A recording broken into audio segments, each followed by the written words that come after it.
Gary Washburn joins us from the Boston Globe. And Gary, appreciate you being on. As usual, Danny Ainge has the kind of assets that allow him to do a number of different things here at the deadline, or potentially nothing at all, which we've also seen.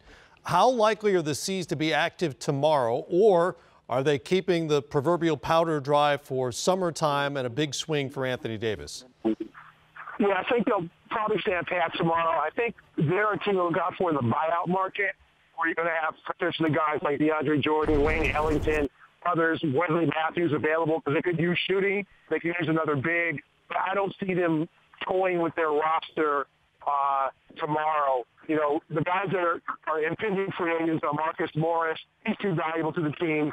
Terry Rozier is a restricted free agent. I don't think they would move a Jaylen Brown or anyone like that. So I think everyone's pretty much safe. But I think they will definitely look for someone in the buyout market. Like last year, they were able to add Greg Monroe. Right. As you know, Kyrie Irving raised eyebrows with his recent comments about free agency, kind of walking back his vow in the fall to re-sign with Boston. Has the C's brass become more concerned, or was there uncertainty there all along on Kyrie? I think there's always uncertainty until the contract is officially signed. And he officially opts out, and you offer him the max, and he says yes, and he shows up, and you take the picture and you put it on Twitter. So I think there was always a level of concern, but I think now there's more of a sense of urgency that this team has to do something significant this season. They have to win.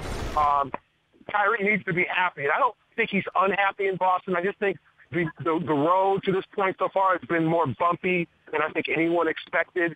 And who knows what Kyrie's going to think July 1st. I think the one thing I've discovered about Kyrie is he doesn't like when people can predict what he's thinking. So he'll go against the grain, sometimes just to go against the grain.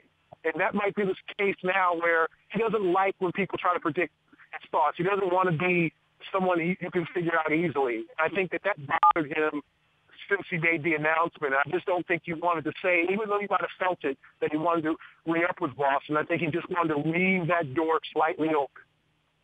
Gary, what you were describing there in terms of not really being committal and not wanting people to be able to read him terribly well is sort of what I think of Danny Ainge as well.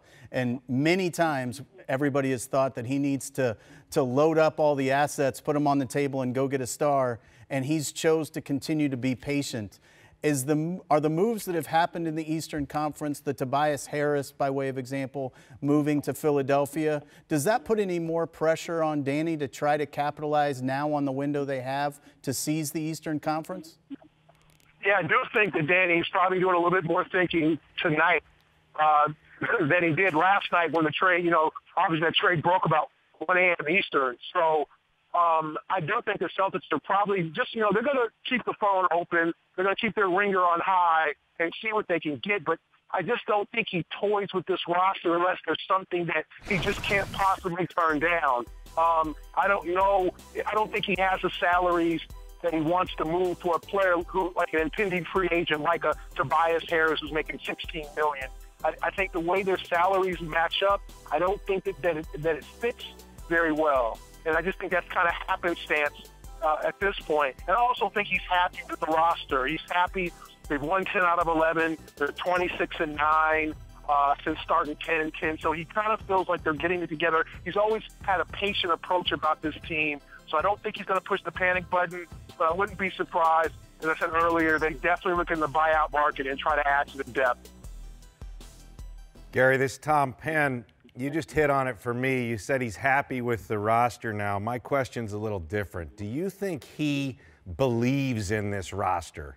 Does this team believe in each other? Because I thought this group was going to take a major jump and just be dominant in the East, and they've struggled. So do they believe in each other to where they really feel like they can go for it? Tom, I think that was a process. And I think that they thought they believed in each other. They had these September scrimmages at 5-on-5s before camp started, and everybody was looking great. But every team says that. Everybody looks great entering camp. And I just thought that they felt like they were going to start out, 23-1 or, one of those Warrior 25-0 starts. They were going to knock people out. But then all of a sudden the trouble started. Hayward was way, worse than they expected. They thought he'd have a slow start, but he's still trying to get his confidence back. Jaylen Brown and Terry Rozier getting used to new roles. So it's been difficult. You know, they've had the injury bug a little bit. But I just think now, Tom, they're just starting to kind of have faith in each other. Jaylen Brown's played a lot better of late. You know, Gordon's had some shaky games, but if you look at his numbers overall since January 1st, he's been pretty good off the bench, shooting 48% allowed, averaging almost 12 points. So they're starting to get what they wanted. It just happened in February and not October. Hey, Gary, looking at the longer timeline and the Anthony Davis situation, obviously the Celtics potentially have maybe what most people would say is a better package to offer than the LA Lakers do. How committed are they to that particular plan, and to what degree does it hinge on Kyrie's commitment to come back? Yeah, I think that they're going to have to figure out whether that Anthony Davis coming is directly linked to Kyrie Irving coming back. And if I'm New Orleans, I ask for Jason Tatum. It's the first thing I ask for. I don't do a deal without Tatum. And so they're going to try to do a deal without Tatum. They don't want to give him up. And so I think they've got a lot of thinking to do over the next few months until July 1st to figure out, okay, what kind of package is going to work? What do we want to sacrifice? Are we sacrificing too much? Are we going to give away a lot of our core just to pair Kyrie and Anthony Davis? And how is that going to work in the East? And so I think there's a lot of questions that Celtics have to answer over the next few months and think about. How does this season turn out? How does Jaylen Brown look at the end, at the end of the season? He's up for an extension this summer. What do you do about that? Or do you send him to New Orleans and just New Orleans, re-up him? It's a lot of moving pieces. I'm uncomfortable with this whole, the Pelicans will wait till the Celtics till July 1st, and then the Celtics will have a package and they'll get it. It'll be nice and neat. Nothing works that neatly in the NBA, so I don't think it will work that neatly this time. Yeah, the Celtics are always one of the more fascinating puzzles in the league, and that hasn't changed here at the deadline either. Gary Washburn with us from the Boston Globe. Gary, appreciate the time. Thank you. All right, guys, take me through the timeline for the Celtics here moving forward. Let's assume, for argument's sake, that nothing of significance happens tomorrow. Maybe they make a minor deal.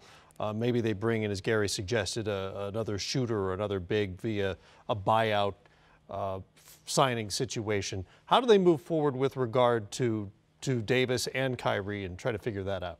Okay, let's see how it ends. Let's assume it ends well and they have a great run and maybe they go to the finals and they lose to Golden State. Something in that bucket feels good, because if they don't, they get upset early or the wheels fall off, then it's a whole different analysis. You're looking at Kyrie Irving, Marcus Morris, and Rozier as all free agents. How much are you going to pay these guys? And how much do you really believe in what you have? Because it's going to get really expensive with the luxury tax, the repeater tax, all these punitive things to prevent this from happening. And they have major decisions to make. And Kyrie just strikes me as the kind of guy who's kind of got one eye on New York City. He just feels like the right personality for the city. The right kind of talent to have it all be about him if he went to either of those places. And so this could be the end of that run. I think Brooklyn's the fit better for him in terms of his mindset. But Really, why? I think he likes what they've done there culturally. I think that's why Boston spoke to him as well.